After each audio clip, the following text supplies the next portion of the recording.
Radio Cartaya, 107.2 FM.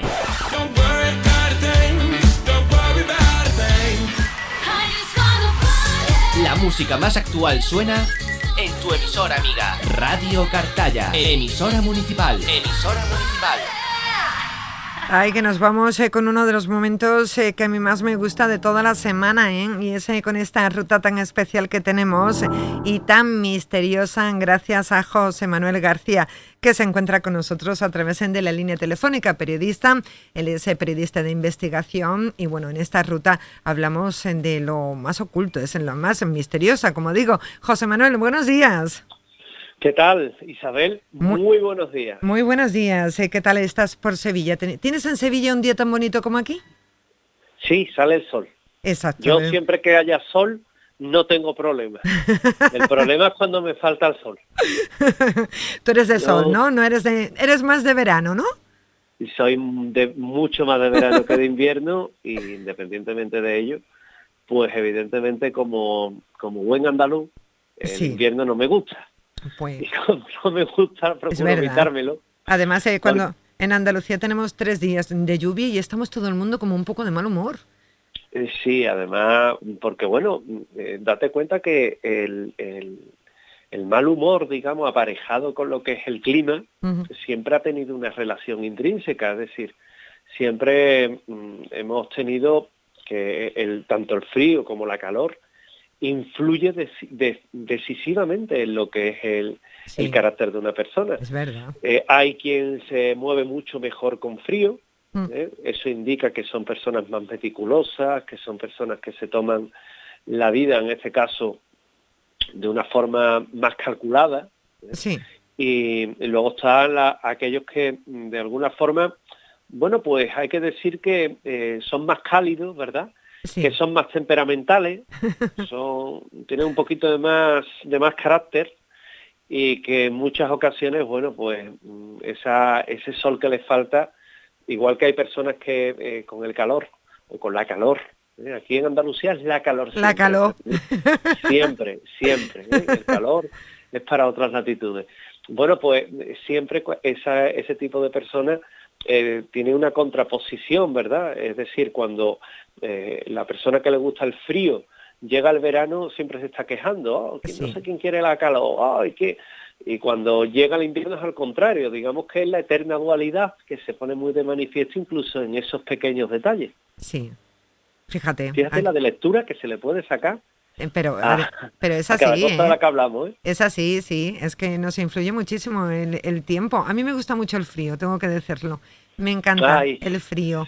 Pero me gustan los días soleados con frío, o sea que... Ahora la lluvia también me gusta, pero como lleve 3 días ya, no puedo. Yo no. Has visto, ahí diferimos un poquito, pero bueno, no importa. No importa, eso no importa. No hay problema. José Manuel, hay que ver lo que nos gusta a todas las personas, incluso a los que creen y a los que no creen, hablar de los temas de misterio, o sea, hablar de lo paranormal, hablar de ovnis. Es un tema que todo el mundo cuando lo sacamos, siempre es un buen tema de conversación.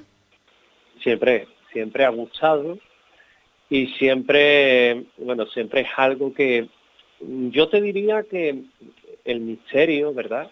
Uh-huh. Es inherente en este caso al ser humano, es inherente a la persona, es inherente a todos los que sienten curiosidad y de que de alguna forma, bueno, pues te vas a encontrar precisamente que siempre hay algo que tiene esas inquietudes por saber qué es, ¿verdad? Sí. Un ovni, un objeto volador no identificado, ¿verdad?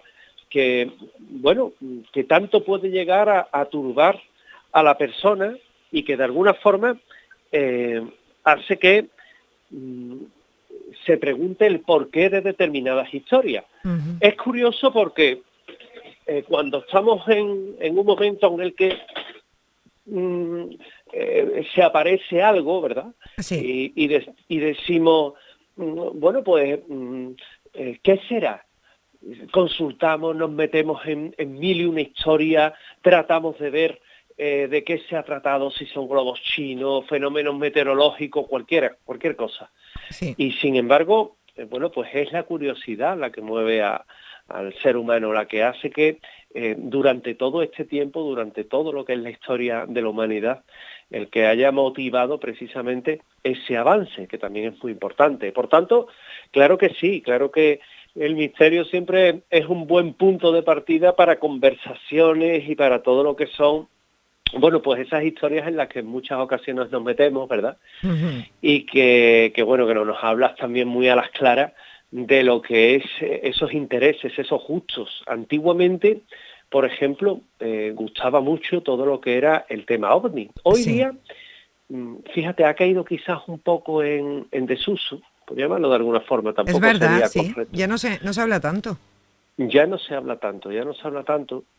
Y no porque haya dejado de interesar, el tema ovni sigue siendo un tema muy interesante, Sí, pero el problema no es ese, el problema es que también vivimos en una sociedad que evidentemente con el paso del tiempo ha progresado, ha ido madurando y ujú, hay determinadas tareas, determinadas cuestiones dentro de los fenómenos que nos inquietan, que nos abundan, pues que son tomados de otra forma. Entre ellos, pues precisamente el propio fenómeno en sí. Ahora, por ejemplo, llama mucho la atención lo que es el tema de las casas encantadas, los fantasmas, las apariciones. sí, Eso también gusta mucho. sí. Pero, claro, no quiere decir, en este caso, que sean modas, sino simplemente que los gustos evolucionan.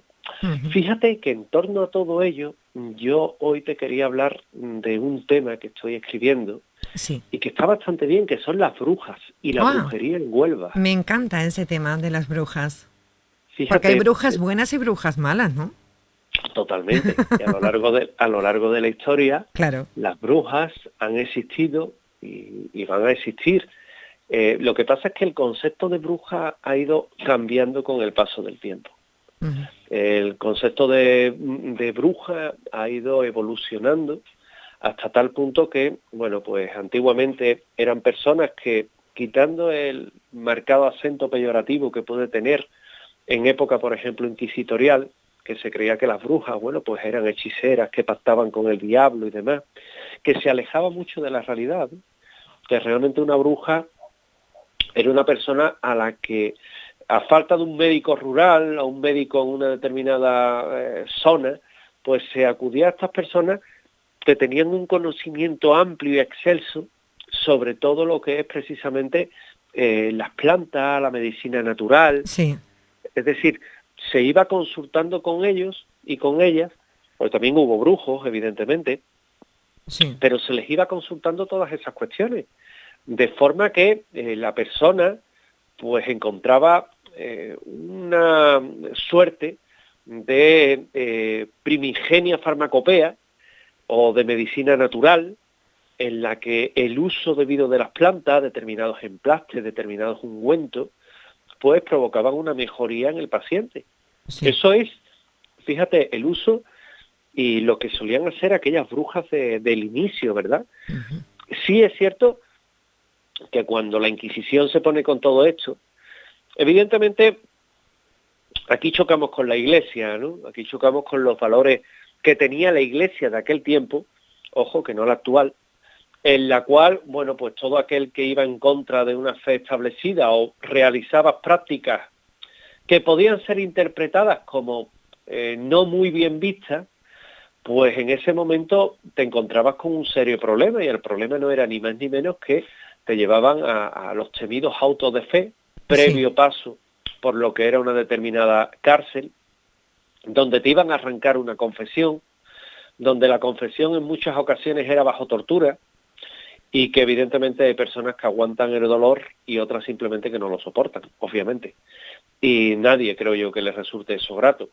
Y había personas que por el simple temor a todo lo que le podían hacer, ujú. acababan confesando crímenes que realmente, o hechos, o delitos de fe, Que no que en habían este hecho. caso eran las herejías que no habían cometido. Ujú. Y con ejemplos de ese tipo tenemos muchos. Es decir, hay muchos ejemplos que nos hablan precisamente de ello, ¿no? Sí, Fíjate que la mayoría de las torturas que se realizaban en la Inquisición sí. eran simplemente por un fenómeno de sugestión.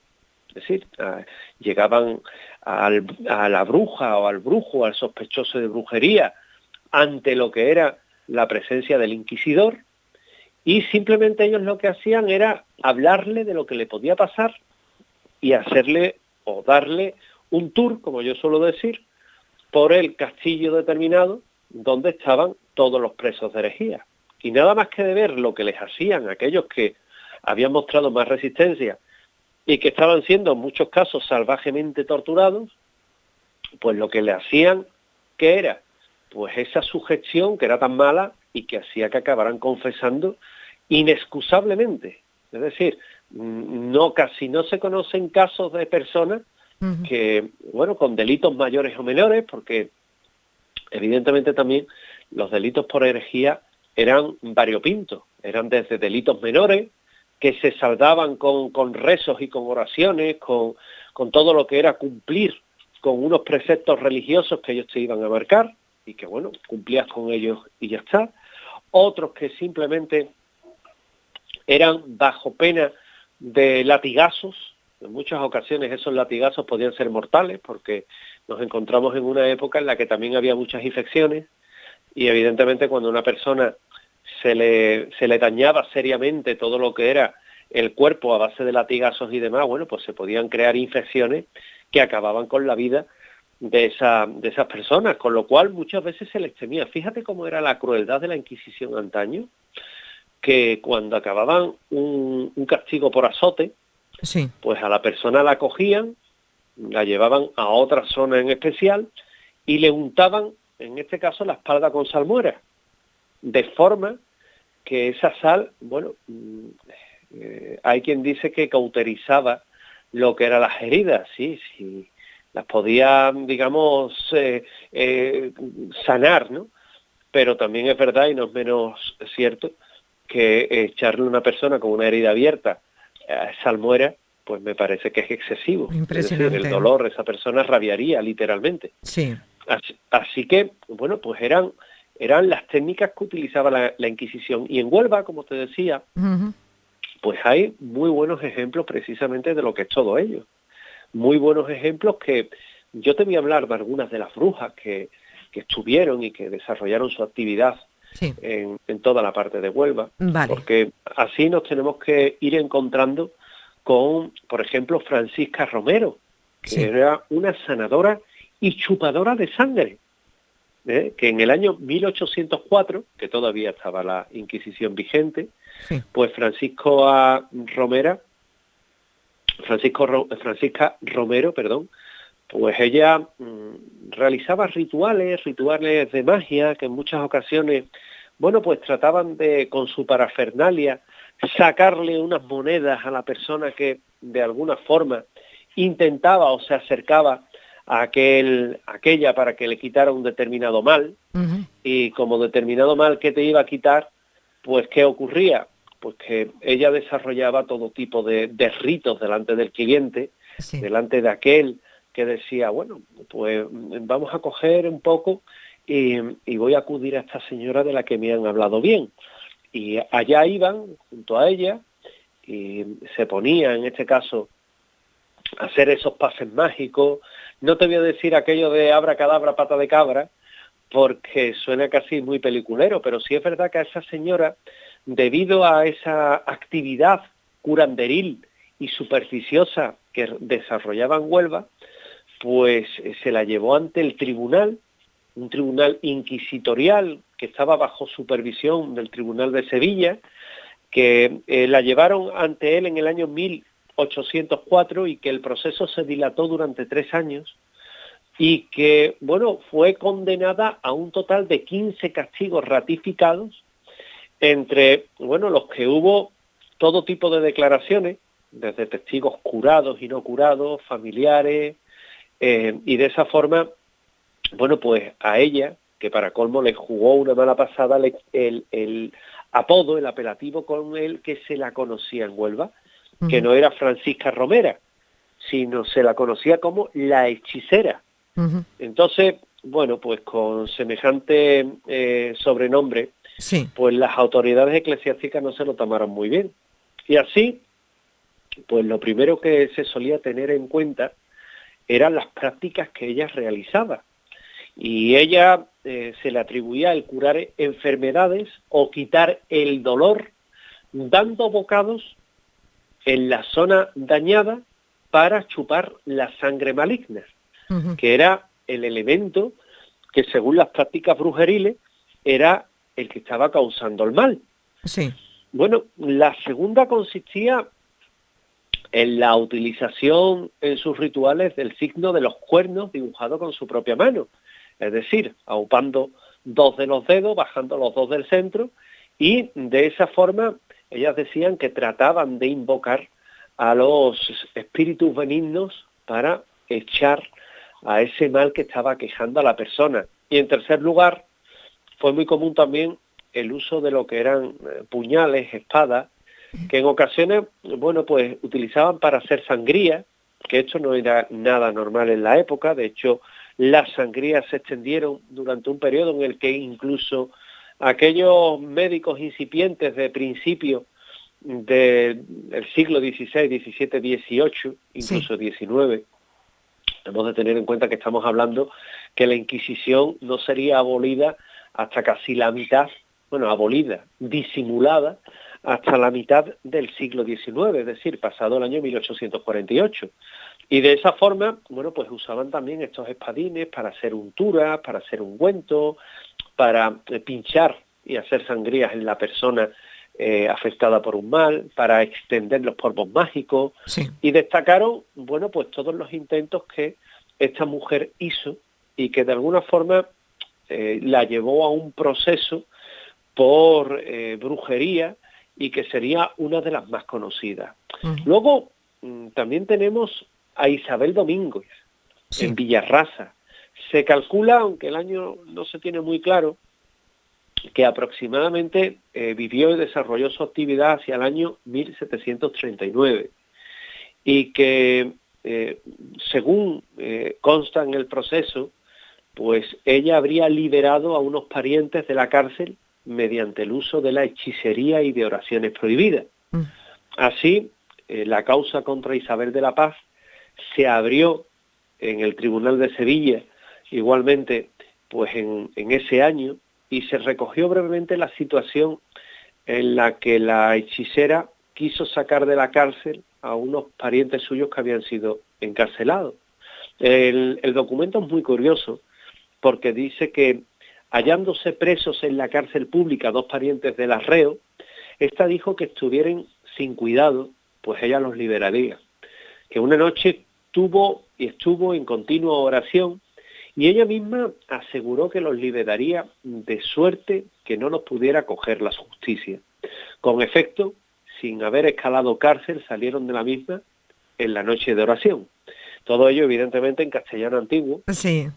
Y que, bueno, fíjate cómo esta señora únicamente se la juzga precisamente por eso, por rezar para que sus parientes salieran de la cárcel, que cuando se habla por medio de oraciones prohibidas tampoco es que se tenga constancia de qué oraciones utilizó para tratar de curar o tratar de sacar también a esas personas de prisión. A ella también se le atribuían hechos que entroncan directamente con lo que es la sanación y la curación.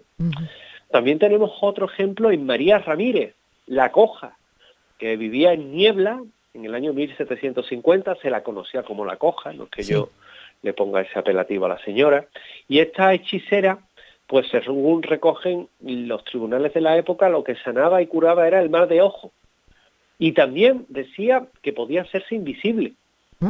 Y claro, imagínate, no es que usara la capa de la invisibilidad de Harry Potter, ¿no? Sino que participó en una junta de varias hechiceras que tras llegar a su fin, pues derivó en bailes, en danzas, todo en un ritmo frenético, al ritmo de la música, y que hizo que, bueno, pues todo aquel que estuviera o que estaba en torno como observador de la misma, porque había muchas personas que simplemente iban a ver, ¿no?, esas prácticas, esos ritos, pues lo que hizo precisamente fue ese frenesí, ese éxtasis en el que se entraba y en muchas ocasiones, bueno, pues simplemente por haber consumido todo lo que son hongos alucinógenos, setas que se recogían y que se sabían del poder alucinógeno que tenían, o simplemente pan que estaba ya invadido por el llamado cornezuelo de centeno, que provocaba alucinaciones, o determinadas plantas que proporcionan un alcaloide que también hace que esa persona entre en todo lo que son esas alucinaciones.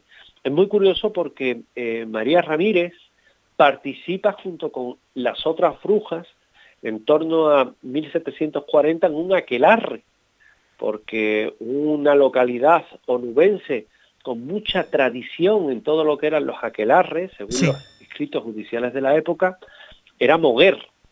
Y a Isabel y a María Ramírez, pues se le atribuía nada más y nada menos que ser las que mandaban en los aquelarres, porque según un testigo presencial que estuvo en un aquelarre, a partir de aquella noche habían de tomar un panderillo y sonajas y habían de ir a todos aquellos lugares y que salieron de la casa no sabiendo a dónde. Pero no solo a festejar o relacionarse con los demás, sino que también al tiempo, en aquellas noches hechiceriles, eran también para realizar curaciones y sanaciones y favorecer en este caso a los que estuvieran enfermos. Bueno, pues la declaración, nuevamente, te deja bastante sorprendido, porque no es lo típico que se suele esperar, ¿verdad?, en un proceso. Es más, cuando todo esto llega a manos de los inquisidores, pues te puedes imaginar que hoy día, en un proceso judicial en el cual tenga medianamente un modelo de justicia y de imparcialidad, el juez no encontraría nada por lo que acusar a esa persona. ¿Por qué? Porque por bailar tú no puedes condenar a nadie. Y por tratar de realizar curaciones, bueno, pues tampoco. Máxime cuando la vida del paciente ya estaba, digamos, aquejada por la enfermedad, eso sí, y evidentemente, siempre y cuando no mates al paciente, en cuyo caso ya sí nos encontramos con un hecho que es bastante peor y un hecho que sí, en este caso, puede llevar a todo lo que es el procurar y el tratar de llevarlo ante la justicia, pero que de alguna forma es muy curioso y de alguna forma es bastante significativo encontrarnos con este tipo de hechos. Otro lugar donde se solían hacer este tipo de prácticas era en la Sierra de Huelva, en toda la zona de Almonester, de los Picos de Aroche. Pues nos vamos a encontrar que precisamente ahí eran zonas de aquelarre, incluso se habla, sin demasiadas pruebas, tampoco sin argumento en contra, que las propias grutas de las maravillas servían de escenario, yo diría que incomparable, para realizar este tipo de hechos, y que el popular Salón de los Desnudos pues era un lugar que se le encontraba pues símbolos fálicos, sobre todo, porque en esas estalactitas que cuelgan, lo que se querían ver dentro de lo que eran los aquelarres, lo que se llaman penes calcáreos, de gran tamaño, y que tenía que ver mucho con esa fertilidad desmedida en la que muchas veces se hacía gala dentro de la brujería, o también en todo lo que eran los símbolos y signos fálicos que, fíjate, cuando se hablaba de esos vuelos de las brujas, en los que en muchas ocasiones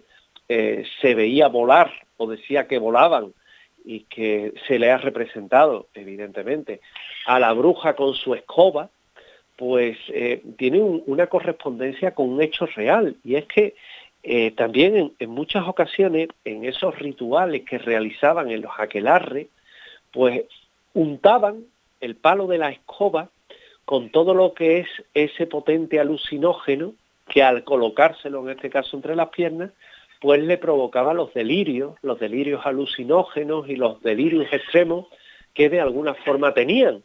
Y no sé si es por lo que estamos hablando o no, pero mi gata negra, que la tengo por aquí, no deja a la pobre de maullar. ¿Por qué siempre se relacionan los gatos con las brujas, José Manuel? Bueno, pues que porque el gato, mira, el gato llegó a ser un animal mítico y un animal mágico. Sí. De hecho, en Egipto, en el antiguo Egipto, el gato era un animal que tenía y era un claro exponente de lo que era la deidad, lo que eran los dioses. Uh-huh. El gato, de hecho, había una diosa, la diosa Sekhmet, que era la diosa gato, y se le guardaba culto y se le profesaba culto como Dios que era, Dios viviente. Por tanto, los gatos, cuando entraban en un lugar, es como hoy día pasa en la India, que se le abría pasillo, ¿verdad? Sí. Pero el gato, a partir sobre todo de la llegada del cristianismo y de todo lo que eran las prácticas prohibidas, pues el gato se le tenía como un animal nocturno, sobre todo el gato negro, al ser nocturno y al estar al abrigo de la noche, se consideraba que era pues aliado de las fuerzas del mal. Y como las brujas salían también por la noche y eran personas que rendían culto a la naturaleza y solían tener animales, pues no faltaba en ese hábitat en el que se encontraban ellas, pues el gato. Y a los gatos se le impone en San Benito de ser un animal maligno, perjudicial, pero luego esto cambiaría.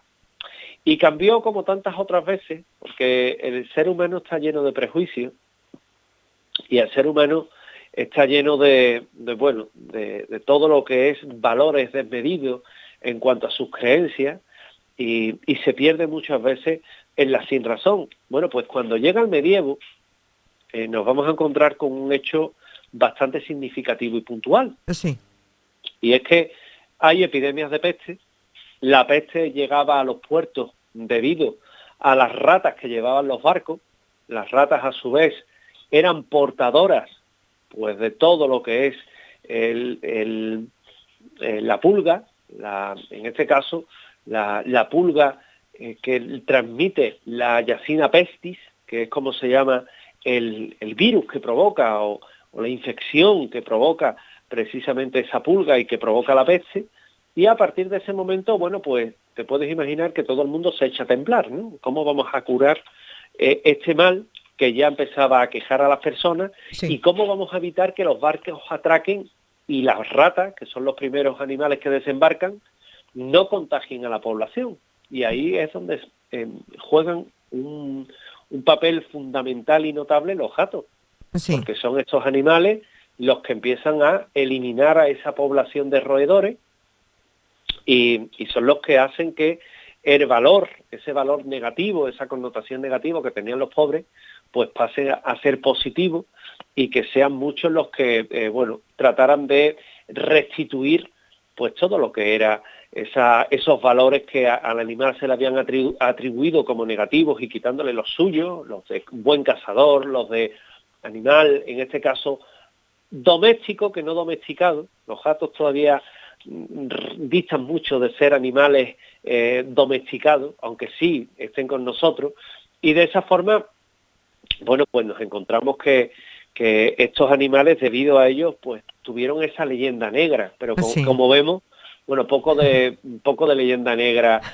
tienen los pobres, ¿no? Entonces, sí, en toda esa zona que te comentaba, pues es el lugar donde se ha querido y donde se ha realizado incluso esas prácticas. Luego, posteriormente, también dijeron que en la misma peña de Benito Arias Montano, en Alájar, también se habían realizado prácticas oscuras que eran prácticas brujeriles. Sabes que al propio Benito Arias Montano lo quisieron señalar como un brujo. En este caso, al estar amparado por el propio rey, es decir, por el rey Felipe II, Felipe IV, los puedo llegar a confundir, pues al estar amparados por el propio rey, pues no se atrevieron a señalarlo como tal. Pero Benito Arias Montano, que vivía precisamente en toda esta zona, de una forma casi como un eremita, pues él lo que hacía era tener en cuenta la naturaleza, tener en cuenta un poco más lo que les rodeaba, vivir un poco más en armonía con los tiempos. Fíjate hoy a cuánta gente no iban a quemar por esto, ¿no? Además de verdad, sí. Entonces, ellos trataban en todo momento, lo que Sí. trataban era precisamente de esto, de vivir en armonía con todo ello. Fíjate que Benito Arias Montano además fue un gran humanista, teólogo, políglota, viajero, capellán, consejero del rey de Felipe II, quien se desplazó hasta Lájar para precisamente adoptar decisiones, meditar, entrar en ese estado de conciencia en el que muchas veces tomaba y daba partidos a unos y a otros, incluso a él se llegó a vincular y tener problemas precisamente con lo que es el Santo Oficio, por una obra suya, por la edición de la Biblia Regia, Ujú. que bueno, quizás a nuestro oyente le va a sonar más el nombre de la Biblia Políglota de Amberes, que es una de las versiones de las Sagradas Escrituras y que, bueno, pues parece que la Santa Inquisición no le hizo tanta gracia y estuvo también en el ojo del huracán, precisamente del Santo Oficio, que no se andaba con tonterías, y cuando la persona, pues en este caso, iba en contra de aquellos preceptos, sea o no sea el bibliotecario del rey, también trataban de actuar precisamente contra lo que eran aquellos que tenían una diferente forma de entender esas creencias.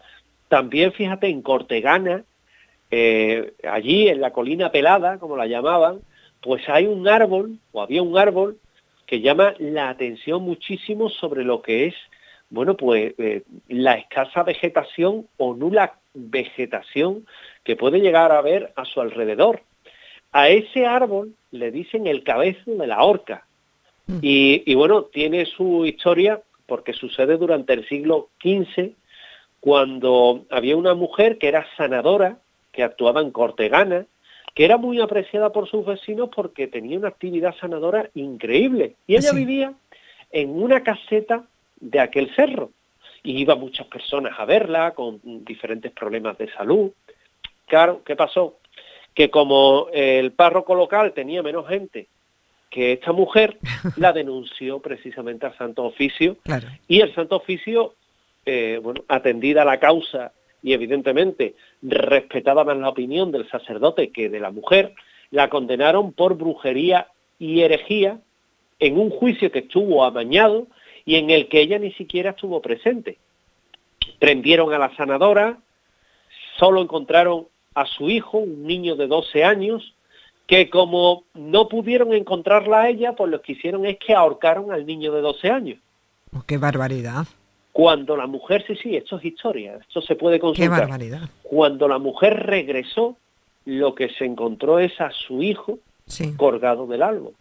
Y dicen que en el entierro maldijo a toda la tierra que acogía al cuerpo del niño, injustamente asesinado por quienes actuaban en nombre de Dios, y que sus lágrimas fueran la última sustancia húmeda que viera aquella colina y en los días venideros. Dicen que la mujer lanzó aquella maldición, se fue a tierras portuguesas, donde ya no se volvió a ver más, y el cabezo de la horca pues sigue yermo, como ella predijo, y bueno, en Cortegana es una historia que se conoce o no, hay personas que no la conocen, pero que de alguna forma nuevamente nos viene a recordar pues que este lugar es un lugar precisamente de magia, de hechicería y de todo lo que es esas prácticas oscuras, esas prácticas prohibidas que hicieron durante un tiempo que fuera evidentemente tan conocida, también Galaroza, donde antiguamente en el siglo XIII pues nos encontramos una antigua ermita, la ermita de Santa Brígida, y donde también se decía que bueno, que entre las viñas y entre los olivos que hay por allá, pues también se hacían aquelarres, donde de alguna forma pues se solían practicar todo lo que era el culto al macho cabrío, donde se podían incluso también encontrar desapariciones de personas que se adentraban en el bosque y que decían que eran secuestrados por el mismo Satanás que vivía allí debido a aquellas prácticas que se realizaban. Bueno, son historias que relacionan a nuestra tierra, en este caso, con todo lo que son la brujería, en todo lo que es la hechicería, el culto al diablo, y que como ves está muy enraizado, tan enraizado que quizás pocos conocían estas historias tan ocultas, tan desconocidas, y que, fíjate, no solo tiene a protagonistas con nombres y apellidos, sino que también tienen, bueno, pues algo más importante, que es el valor de la tradición y el valor del peso de la historia. Y quizás incluso alguna de estas mujeres, sobre todo de las que has hablado al principio, la hechicera, la coja o Isabel, puedan tener descendencia actualmente, ¿no?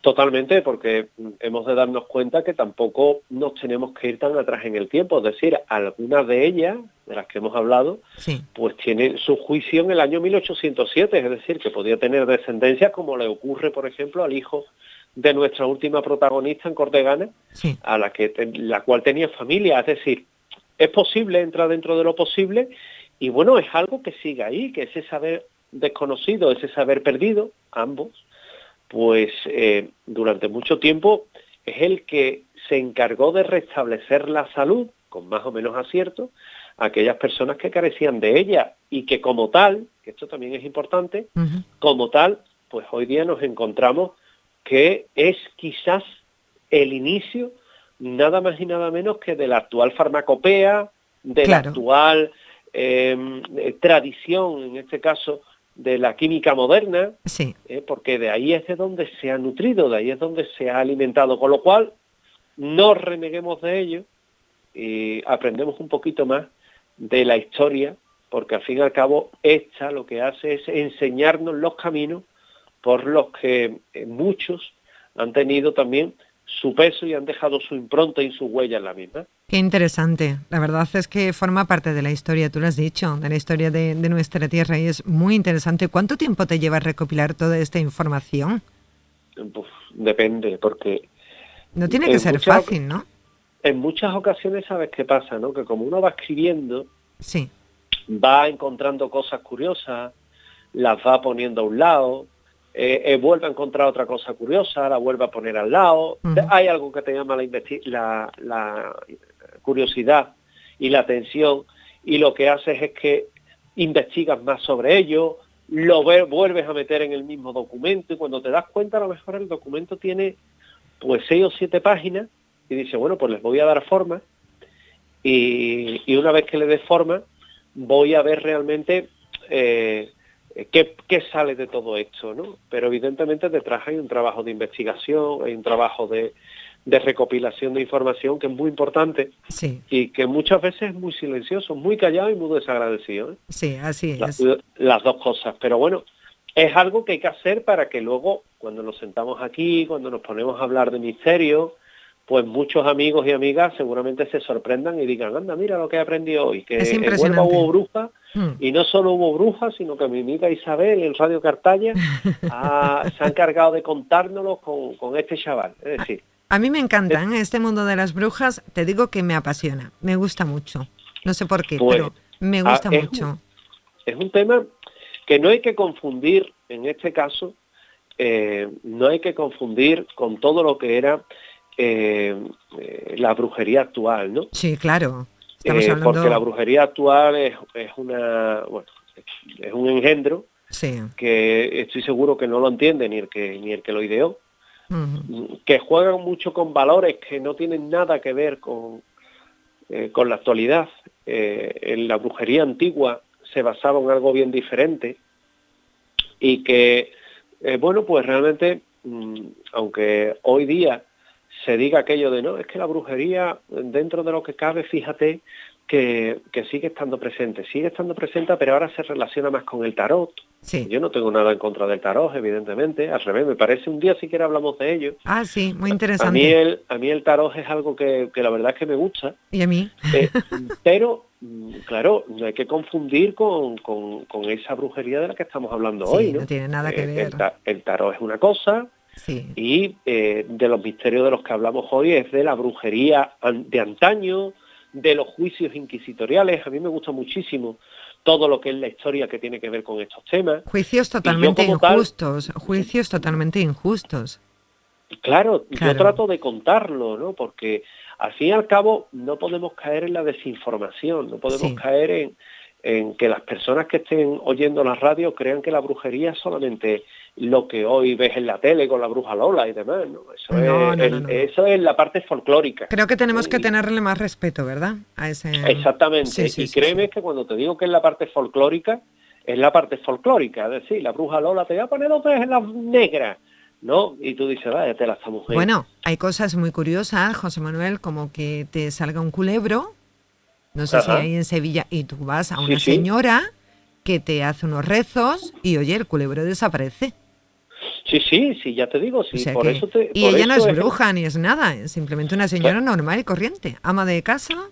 Claro, o sea que, por eso el comentarte, ¿no? Sí. Es muy interesante todo esto. Es muy interesante. Porque al fin y al cabo, fíjate, cuando uno deja atrás todos los prejuicios que puedes tener sobre precisamente la brujería, nos encontramos con que se despoja de todos esos valores y de todas esas connotaciones negativas y realmente bucea, ¿no? En lo que es, en lo que aporta, en lo que te deja, y ahí es donde realmente te encuentras, oye, algo tan importante como lo que tú comentas, ¿no? Uh-huh. El hecho de decir, oye, es que tenía una culebrina o un culebro, como tú comentas, ¿no? Sí. Y es que me la ha quitado. Sí. Claro, si es que se trata de eso, si es que no se trata de otra cosa. Se trata que hay un saber popular que dice que se basa en superchería. Bueno, hay quien le dice superchería. Yo no me atrevo a decirle tanto. Yo no me atrevo a decir, no, es que es superchería. Y que simplemente cuando uno tiene la oportunidad de ver cómo un determinado mal remite, pues, oye, ¿por qué no creer a esa persona? Uh-huh. ¿Por qué no decir, oye, pues en verdad, oye, algo de cierto debe tener? Porque si no, no me hubiera curado, por ejemplo, ¿no? Así es, incluso cuando un niño llora mucho, cuando es pequeñito, una niña, y te dicen este niño está lunado, y te hacen unos rezos para que se calme. Exactamente. Eso es así, y se sigue haciendo en la actualidad, ¿eh? Mucha gente tiene ese rezo. O muchas veces que se habla del mal de ojo, ¿verdad? Sí, eso son ya palabras mayores, ¿eh? Uf. Claro, que hay quien cree, quien no cree en ello. Yo, si quieres, la semana que viene hablamos un poco de esto. Venga, ¿no? Vale, vamos a hablar de ello, sí. Que sería un poco la evolución precisamente de este tema del que estamos hablando. Pero lo vamos a apuntar, José Manuel. Sí, apúntalo. Apúntalo. Que yo, como tú has visto, te improviso un tema antes que decirme. Desde luego. Es que eres un libro abierto, ¿eh? Desde luego eres un libro abierto, es impresionante. Oye, no, dime. Sí, básicamente porque hoy estaba escribiendo además de ello y digo, oye, pues mira... Estoy porque estás en tu libro, ¿no? Estás con tu libro. Exactamente, estoy con la segunda parte de mi libro de la Huelva Sobrenatural. ¡Ay, qué bien! Pues me tengo que comprar la primera y cuando salga la segunda. Por Totalmente. Dios. Si no, mi editorial como cortesía te lo envía, no te preocupes. Muchísimas gracias. Bueno, pues en la próxima semana tendremos más y ya lo he apuntado, ¿eh? La semana que viene vamos a hablar del mal de ojo y de todo esto que está relacionado con eso, que es muy feo, pero que vamos a hablar de ello. Y que es muy interesante. Pero es muy interesante, feo, claro que sí. Pero a la par es interesante, claro que sí. Sí, y tenemos que invitar un día de estos a nuestro amigo Rafael, que sé que tiene ganas de estar con nosotros. Sí, es verdad. Tenemos que invitarlo, que está él ahí pendiente. Además, Rafa es un... maravilloso. Es un ser especial. Que tiene unas cualidades que de verdad a mí me sorprenden cada día más. Es un ser totalmente especial. Lo tengo que decir y no lo conozco en persona, pero simplemente por lo que he hablado con él, es un ser extraordinario. En fin, tiene una capacidad impresionante. Ojalá llegara yo a la mitad de la capacidad que él tiene, ¿no? De esa... No sé, de esa totalmente. Vibración tan bonita que tiene. Cualquiera de nosotros. Verdad, ojalá. A ese nivel es imposible, yo no voy a llegar nunca a ese nivel. No, nosotros tenemos la mente un poco más corrompida, sí, creo yo. José Manuel García, ha sido un placer estar contigo en esta semana. Buen fin de semana, un beso muy grande a Sevilla. Gracias, igualmente un beso. Un beso muy grande, adiós. Hasta luego. Radio Cartaya, 107.2 FM.